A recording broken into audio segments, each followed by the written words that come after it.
Hey guys, what's up? Nico again here. And in this episode, I have Alex with me. Um, and Alex is going to talk to us about how he built his 3D printing side hustle.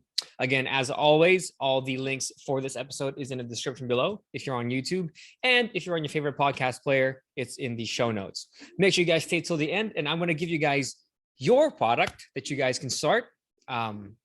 When you guys want to start your 3D printing side hustle, and maybe some bonus content where Alex and I just chit chat, BS a little bit, and just little bonus content. Cool. All right. So, Alex, welcome to the show, man. Thanks for having me. It's good to be here. Cool. So how'd you get started? Let's start with your background. Are you an engineer by any chance? Anything like that? So I went to school for, IT. I kind of got into the whole IT thing. And as I kind of slowly progressed through my career, I got into, some coding and then eventually into leadership. So I do have a little bit of a more technical background. Okay. And how did you get started in 3D printing? Honestly, we have a Slack channel at work, and the guys, they're 3D printing things in there all the time. And I just kind of joined out of curiosity, and one thing led to another. And I think it was a little over a year ago, I asked for a 3D printer for my birthday, and my wife was like, yeah, sure. Just go pick it out. And I picked it out and kind of just got started with it, just kind of poking around and printing the cool things you see online all the time. So that's awesome. And now it's grown into, I can see 4 machines behind you right now. Yep. We got 4 now. From what I see, one is quite large, the one that's running right now.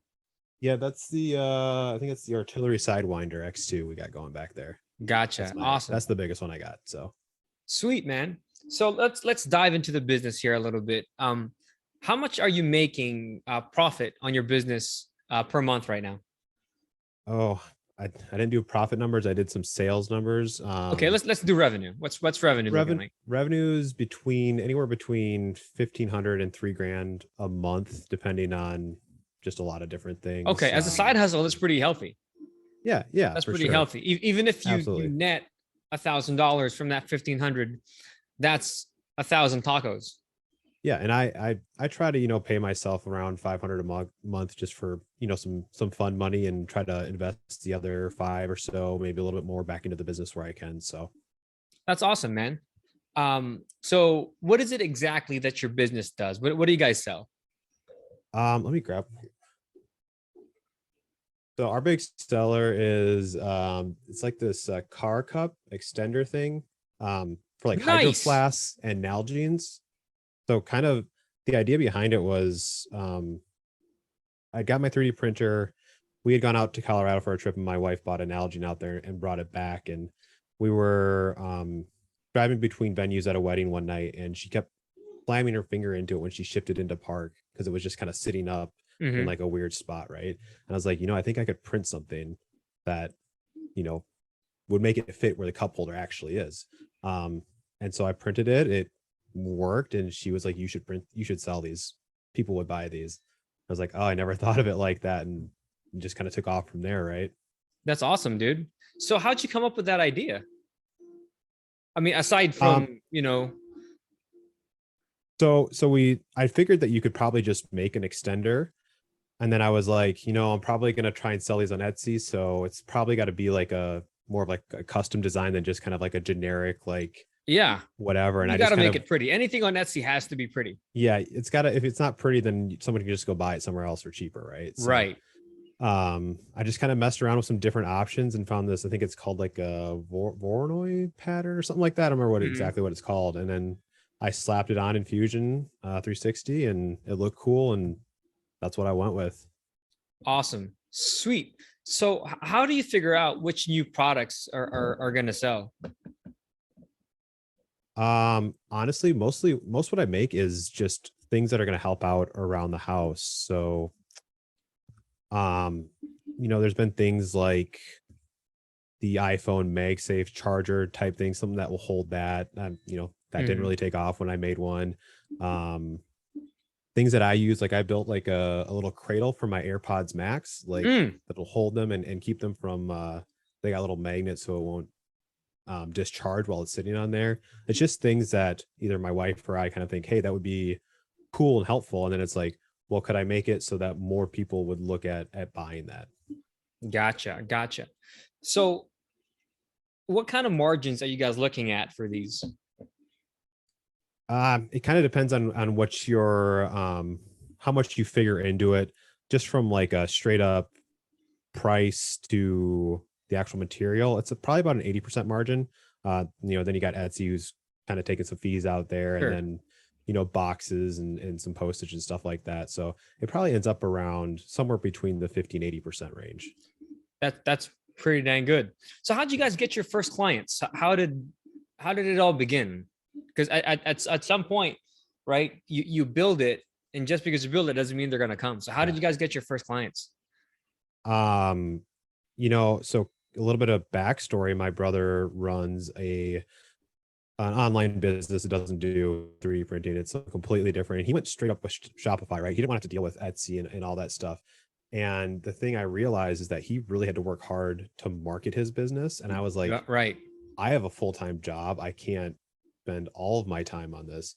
So I just was like, Etsy, let's go with Etsy. I don't care what they take. They're going to get me out in front of people. And I just went straight to Etsy. And within a couple of weeks, I had my first sale.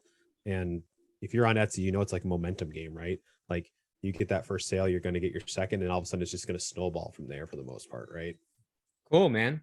And then after you guys got your first customers and you guys got your first sales, what happened next as far as growth goes? Um, Things started off, a little bit slow. I know I kind of said it will snowball, but what we did is we started to increment on the design, right? This is not the first design that we had. The first design was thinner. It would break occasionally. It didn't have this little slot for like where you can put like a mug if you have it too. So we just kind of continuing to increment. And then as that happened, getting more colors, different materials, it kind of helped to grow that up. And, by the time we hit, I think we started June of last year is when I was incorporated. By November, we were selling, we were having $4,000 in revenue a month. Wow. So it just shot up. I think it was just continuing to try to make it a better product and get more products out there. Dude, that's awesome, man. And then once you guys got that, did you start investing that money back into buying more machines for higher production rate? Yep. So I started with just the Ender 3 Pro, I believe. Mm-hmm. And then I got a Soval SVO1. I wanted to try that out. Then I got the Sidewinder X2 or whatever, and then the Genius Pro. And I probably bought those all. I got the Ender for my birthday in April. I had the Soval by like October. By December, I had the third machine, and I think by like February, I had the fourth machine. So people would say, that's pretty fast. But as you're going, you're like, oh, this is growing so slow. But looking back now, you probably blinked and you're like, man, it was pretty fast. It was super quick. I mean, I think at the time I didn't think it was slow. I was like, holy smokes, this is going quick. If I really, get into it, we could be looking at like an actual business. Pretty quickly if I wanted to, right? That's pretty good revenue, man. $4,000, that's no joke. That's not money to, you just scoff at. That's pretty good money. So you said you have an Ender, you have a Soval, you have an artillery Sidewinder, you have a Genius. What filament do you use? Right now I'm kind of bouncing back between Overture and Everyone. They're pretty similar, honestly, in my experience. They use basically the same settings. There's different colors. I like to experiment and see what other colors are out there and just kind of mess around with that. Gotcha. So there's this guy who I think it's on via Patreon, and he does these mugs where you can take the stainless steel inserts for stainless steel cups and you would put it in there. Is that something that you guys have expanded into?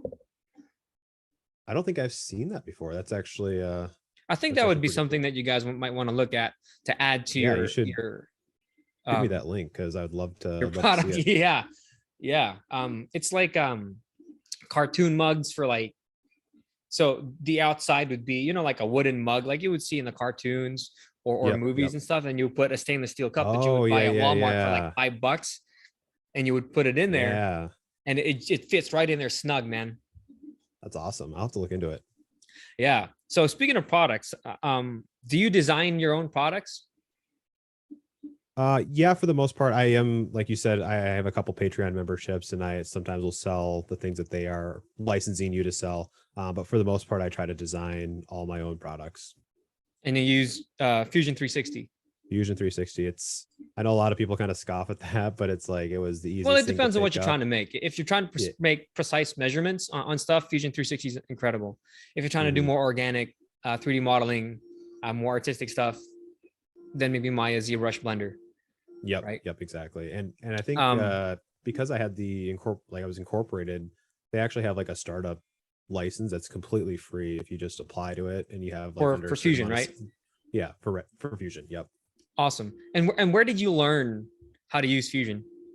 YouTube, the University of University YouTube. of YouTube, good old YouTube you. Yep. Yep.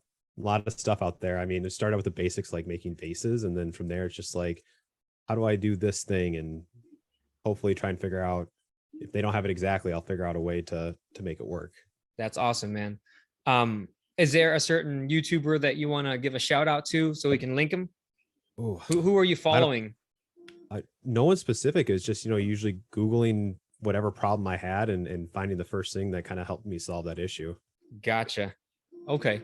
Um, so right now your printer farm has 4 machines. What struggles did you have when you first started, and how'd you get over it?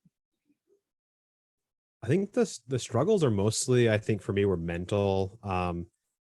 I am one of those people who, like, I needed to make sure that the taxes and the incorporation and all that stuff was figured out before I made my first sale, which a lot probably not the greatest way to go about it, but I definitely was like, I got to figure these things out, otherwise I'll be nervous the entire time I'm trying to do this. And then from there it's like, will people like the thing I'm making? What if it doesn't sell? What if things break? What if people are mad? All those things. And it's all kind of a mental game of what people are going to think, or making sure I have everything set up correctly, right? Cool. And so how did you get over that? Because that's a pretty big struggle. I know a lot of people who have that mental block in their head that if these don't get done, I don't have a business. For like the taxes and the corporation, I just ended up, one night spending like 6 hours reading about it and figuring out, what's the best way to go about it. What do I need to think of? I have like a whole 10-page document of like what tax implications there are, and I'm super type A in that respect. Like I'm trying to figure all that out, and I was actually probably the hardest part. Designing was probably the easier part. Figuring that out was probably the hardest part for me. That's no joke though. That's why I just went with LegalZoom. I was like, dude, just Yep. here, you guys do it. Yep. Exactly. And then what about the struggle of, will the customers like it? Am I going to sell anything? How'd you get over that? Honestly, just selling. I decided just to start putting it out there, and if people didn't like it, I'd try to change it. Or I think everyone just kind of tells themselves like, I'll just shut it down then if people don't like it, or whatever, right? But I think the biggest thing is just, you have to just put it out there and see what happens. You got to be persistent. I like that. And that's there's what you and there's did. like, yeah, and there's no way to like know if people are going to like it. You can look at a million things and go, oh, this thing kind of already exists out there. But it's like, maybe there's a subset of people who really like yours, and like they're just going to buy it. So like, you got to try. Yeah, I agree. So have you tried any options on increasing sales, like Etsy ads, free shipping, decorative packaging, stuff like that? I've done a little bit of, I mean, I run Etsy ads right now. How's that going? It works. It works all right. I'm about to turn it off on my main sellers because I'm already kind of taking over the SEO portion, like pretty much number one on all the keywords I want to be at. So I'm probably going to turn that off on some of it. It's good to get some of the new things out there and stuff like that. Tried a little bit of Facebook ads and Instagram ads. That's always hard because if you're running, I do run a Shopify store as well, but I usually try to direct the Facebook and Instagram ads towards Etsy because people seem to be more likely to convert on Etsy. Gotcha. But at the same time, you're like, are they working? Because you don't have any way to track the conversion from social media. So that's kind of tough to Okay, so you do run this, right? you do run a Shopify store as well on top of Etsy. Okay, so you do have your own website. Yes, I do. Awesome. And the cumulative total revenue is about 15 to 3,000. Yeah, because for the most part, I mean, I try to direct people to my website. My link in bio is like, hey, it's 10% cheaper at my store because I don't have the fees, Sure. But I think people just trend towards Etsy. I maybe get because one or they two trust sales. Etsy. They trust the Etsy brand. Yeah, I get 1 or 2 sales a month on the website, which is why it doesn't really add a whole lot to the revenue number. It basically pays for itself. Okay. All right. So what else is working today in terms of marketing? What's bringing the people? I don't know. I went through this kind of a lull last month with Etsy. I think the big issue was I went on vacation and I put it on vacation mode, which if anybody's watching that's on Etsy, do not ever put your store in vacation mode unless you're going to be gone for like 2 months. Because I said earlier, it's like a momentum game. You put it on vacation mode, it shuts you down. And like, for some reason, it killed my sales. Like I had like $800 in revenue that month. Ouch. Being gone for 3 days, like not worth it. So I basically went through, when I was having that lull, I went through and like just redid my SEO. I like found some free, sample licensing for SEO things that look at your pages and say, this is what you should fix. Here's what you should do. I went through, took all new pictures, and I figured if I wasn't selling, it might as well be like kind of making everything look a little bit nicer. Gotcha. Cool, man. So you hear that, guys? Don't put your stuff on vacation mode. Bad. Never. Vacation is not bad. Vacation mode on Etsy is bad. Vacation is good. You need to do that. Sweet, man. So you've built this pretty dang good Etsy shop. You've grown to where how many products do you have on your store now? I don't have them up right now. I maybe have like 15. 15. Honestly, the cup holders. That's very surprising. Because Etsy favors those with bigger shops. Okay. That's very surprising. I might have a little more, but it's probably no more than 20. Gotcha. That's what I teach my students. I say, hey, 30 things in your shop minimum. It's just to get the momentum and the ball rolling so that they do. Because a lot of people, when they come, they put one thing on their shop and they think that they're going to make $1,000 a month. It's like, no, that's no, it's not going to happen. No. So the bigger your shop is, the more Etsy favors you. And for you to have 15 products for you to make this much money, I congratulate you, man. Congratulations. Look at that. Learn something new every day. I'm going to start jumping for 30. Yeah. I'll get you that Patreon name too. If I can remember who it is. I saw it in the Facebook groups and I was like, oh, that's pretty neat. So what's next for you, man? I mean, you've built this amazing side hustle that's bringing in consistent income. What's next for you? What's next for the business? Honestly, I don't know. So like, I would love to say I want to grow it to a point where it can be my main hustle, right? Because a year ago, I would say I don't ever want to work for somebody else. Things change. I got a promotion at work. It would be very difficult for what I'm doing now to even get close to, the side hustle making. It's possible. It's happened.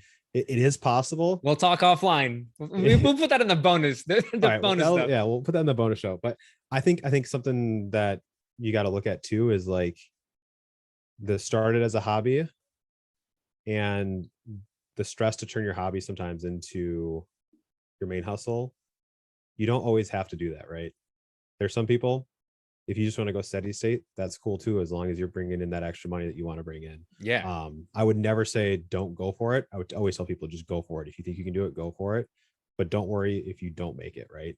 You can always continue to have fun and make a decent amount of money on the side as well. Nice. So I think that's it, man. I think that's a wrap for what we're doing here. Let's tell everyone what your number one tip is for anyone who wants to start their own 3D printing side hustle. Just go for it. Like, go for it. You just have to jump. Like, if you're on the edge, you just have to make that jump, and you're either going to make it or you're going to fail, but you're not going to learn anything if you don't jump. Attaboy. So you heard it. You got to jump. And so Alex, I appreciate it, man. Thank you. Again, all of Alex's links are going to be in the description below. All of the printers he uses, the Overture filament, the Area 1 filament. And I promised you guys a product idea that you guys yourself can sell so you can start your own 3D printing side hustle. And what it is for today is trophies. We won our basketball championship back to back, by the way. One coach of the year, just saying. But you guys can make trophies, not something this big. I mean, you can make something this big, but it doesn't have to be. But you can make just the trophy cups, right? Now, what you guys can do is you can get maybe an Elegoo Saturn where it can print in resin, and it would make the print feel more expensive because it's in resin, right? It's messier, but the prints come out flawless. Not only that, if you're going to print something like that, like a trophy, you want it higher detail, you want to make it smooth, and you want it to just look really, really nice. And you guys can charge a firstborn son for something that nice. Okay, so that's your product idea. You guys can take that, run with it. If you guys need help building your own 3D printing side hustle, let me know. Email me. We'll get you in the coaching program and we'll help you get there. Alex, again, thank you so much for being here. I really appreciate it. And until next time, yo. Yeah, thanks for having me. It was great. Bonus material. Dude, I totally get it. I was making 120 a year base before I left. And I was like, I did my numbers front and back. And I was like, hey, should I really jump? Should I do this? Yeah. Dude, it was a lot of money. I was making a lot of money. Yep. I was like, shit, dude. And that's base. That's not even overtime. Yeah. Anything like that. Where are you located? I'm in Sacramento. Okay. All right. I mean, 120 a year in Sacramento is fucking nothing, but yeah. So, I mean, like one of the things we're looking at is like, we want to move in the next couple of years. We're looking to move out to California. And it's like, don't stay out there. Don't come here. Place sucks. Oh, tell my wife that. Oh God, is she there? Don't make sure she didn't hear me. Yeah, no, she didn't hear you. Dude, California sucks, but I mean, it's $6.50 a gallon for gas, dude. Yep. And that's up here north of Sac. We were just at Disneyland last week, and it was like $6.89, $7.20. Oof. Dude, threw up in my mouth. Oh my God, that's terrible. Yeah, dude, I totally get it, man. When you said, you just got a promotion, which congratulations, by the way. Thank you. So that's cool, man. That's dope. So are you home? Like, do you work from home? Yeah, I work from home, which makes this a little bit easier to do, both at the same time. Dude, that's awesome. COVID really changed the world. Yeah. Take a break, throw something on the printer, and then keep going. So, dude, that's awesome, man. Yeah, well, I'll get you that dude's Patreon, because it would really complement your business with the cups. Yeah, I think so. I want to check that out for sure. Are they just like Yeti cups or like? So I found the cups themselves at Walmart. So okay, what people have been doing is they put them in epoxy, and they put like their own designs on these cups. I've seen them being sold at like farmers markets. Yeah. And you can sell the stainless steel lining. Oh, okay. At Walmart, and they're like $4 or $5 for one. Oh wow. Now this guy, what he does is, I think they're like something cups, something mugs, and he just he just designs the thing specifically for that cup, and you would think, dude, it just slides right in. You would just get like a E3 6000, one of these. So it's it has adhesion, like a glue. Yep. Bing, done, dude. Nice. What do you think about? I'm going to ask you because you mentioned it. What do you think about like a resin printer? Like, how do you like those? A resin printer? Yeah, I don't have one yet. Love them. Okay. They're messy as shit, but I love them. Dude, the prints come out phenomenal. Oh. Dude, you're like, where are the layer lines, dude? They're nuts. I want that, but I don't want the mess. I'm like super hesitant on the mess. It's only messy if you don't know what you're doing. Okay. All right.